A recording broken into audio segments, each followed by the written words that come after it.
Hey guys, Jared, Transformational Coaching, Action is Transformation. In this video, we're going to get into how do you stop arguing with your spouse or your partner. I can't tell you how many times I've gotten phone calls over the last 3 years where someone, usually a woman, is complaining about their spouse. And now that's not a sexist comment. I just mean it in a way. Usually it's the woman complaining about their male partner because their male partner has shut down and stonewalled and isn't willing to listen to them. So in this video, what I'm going to do is I'm going to share with you 3 ways to keep from arguments and conflicts continually happening. There's nothing wrong with conflict. We actually want some conflict in our relationship because if there's not conflict, then chances are we're not communicating our true thoughts and feelings. And when we don't communicate our true thoughts and feelings, we're not investing emotionally into the relationship. And when we're not investing emotionally into the relationship, what happens is we lose passion. If you haven't seen my video, check out the video on intimacy. I do a whole webinar on this where it talks about commitment and passion being integral to having a healthy relationship. But in this video, we're just going to get into some of the dynamics as to why arguments happen and how to keep it from happening on a daily basis, or just how to do it the right way so the relationship doesn't fall apart. And guys, if you like what you see here, please share with any family or friends, as I want this work to go out in the world and impact as many lives as it can, and also subscribe if you haven't too. Beautiful. Let's get into it. I've really been studying up on the relationship research of John Gottman for the last 6 months. And John Gottman, he's the king on relationships. He's done over 4 decades worth of studying, and what his findings show are what no findings have found before, because frankly, no one's studied it as deeply as he has.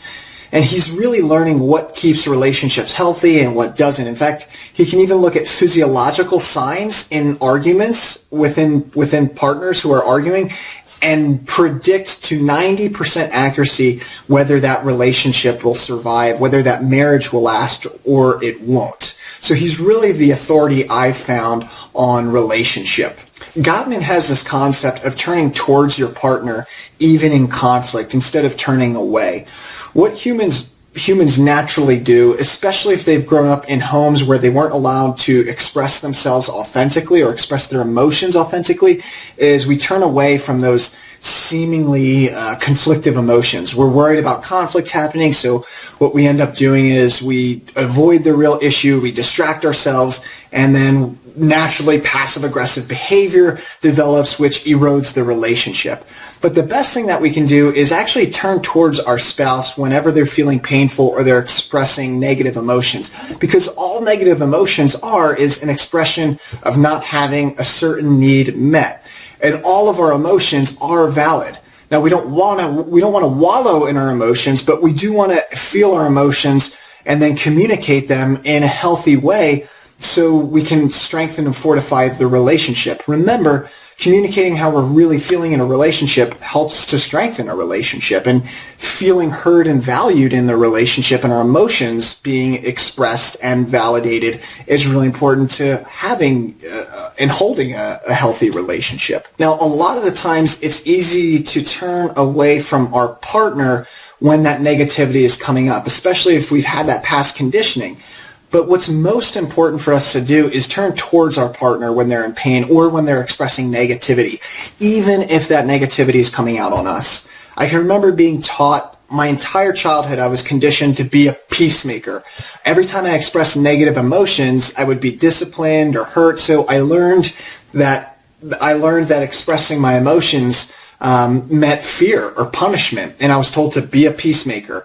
And that was a really damaging way of teaching a child. And so what I learned was to stuff my emotions, or to quote a really good song that I liked when I was younger I think it was by Chevelle, is "Send the Pain Below." That's really what we're doing. When we don't acknowledge our emotions, when we're not allowed to express our true feelings and thoughts, what we do is we actually send the pain below, we stuff it, and then we grow resentful of the world, we grow resentful of that other person, and that usually breeds some type of passive-aggressive behavior or addictive personality. So if our partner or even us, and we're in a relationship, has negative emotion coming up, the best thing that we can do is stop everything and acknowledge their emotional pain and the negativity, however that's coming out. Maybe it's coming out in anger, Maybe it's coming out in upset or disappointment. Maybe there's blame.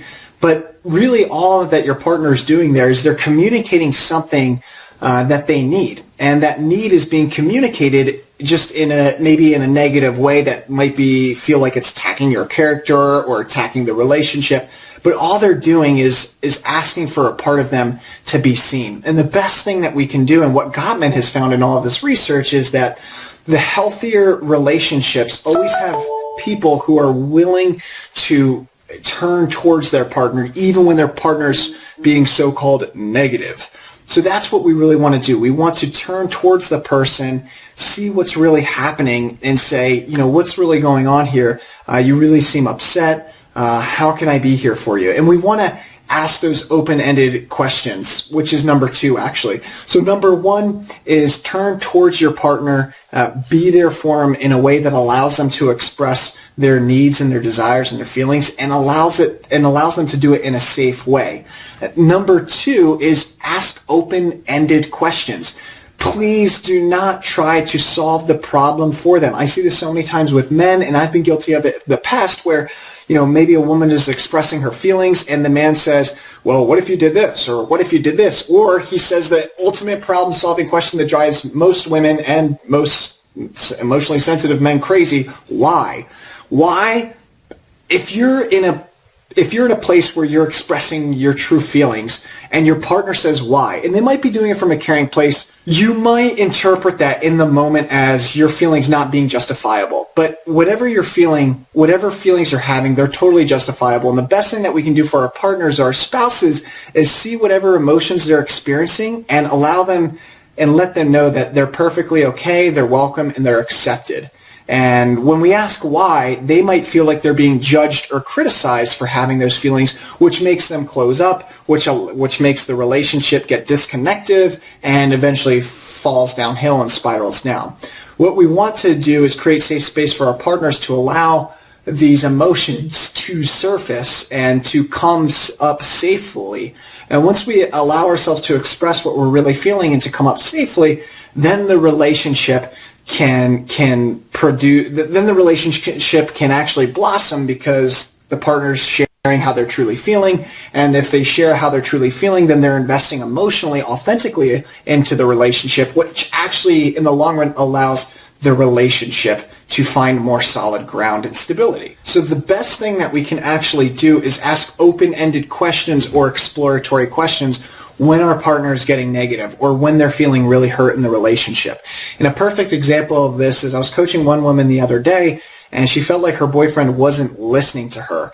And so she would say, I don't feel like you're listening to me. And then her boyfriend, he didn't know any better, said, well, that's because there's nothing worth listening to right now. You're acting crazy. And of course, that set her through the roof. She completely closed off, got really upset at her boyfriend, and then he felt like she was acting crazy, and then the relationship spiraled down, and she came to me feeling like she was crazy, while at the same time really growing resentful of her boyfriend.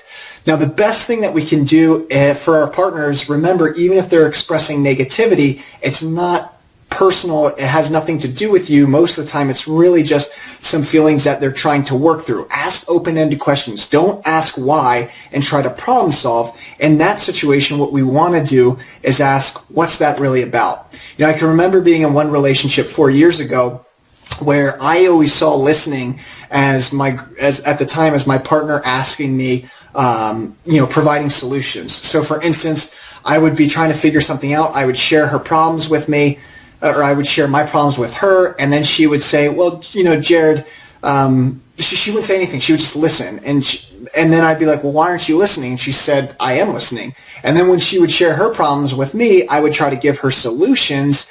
And then she would say, you're not listening to me. And then I'd say, of course I'm listening to you. That's why I'm offering solutions. So we actually both looked at listening differently. She saw listening as not saying anything and just listening and asking questions like listening like a blank wall. And I saw listening as giving potential solutions. But what human beings need in relationship is just someone to listen to them and to ask questions and not to be judged. So the best thing that you can do is ask open-ended exploratory questions. What's that about? What's that feeling about? Or, tell me more about your feelings. or any other open-ended exploratory questions such as, I really care for you and I want to hear all about this. Tell me more. That's a great one-liner right there. Just tell me more. What the most successful couples do, the ones who have successful longevitous relationships indefinitely, is they always give time to their partner's feelings. And when those negative feelings come up, they don't judge, they don't criticize, they simply just ask open-ended questions. What's that about? Hey, you're feeling this way. Tell me more. I can see that you're really upset right now or angry. I'd like to hear more. When we ask that way, we create safe space for our partners to share their emotions. And when our partners feel like they can share and express their emotions, their mind can actually understand. We don't want to go into problem-solving mode and say why, because if we say why, then they might interpret us as being critical of their emotions, which will usually make them shut down. And we don't want that. Any shutdown in a relationship keeps the relationship from being connected, that's what relationship is I'm relating to you. But when we shut down emotionally, the connection drops. And finally, number 3, create safe space. Turn towards your partner whenever they're hurting, whenever they're expressing emotions. Just ask yourself, how can I create the most safe space possible to allow my partner to express all of their emotions? And realize that it's not personal. So many of the times we take our partner's negative emotions, such as anger, upset, fear, insecurity, worry, we take it personally.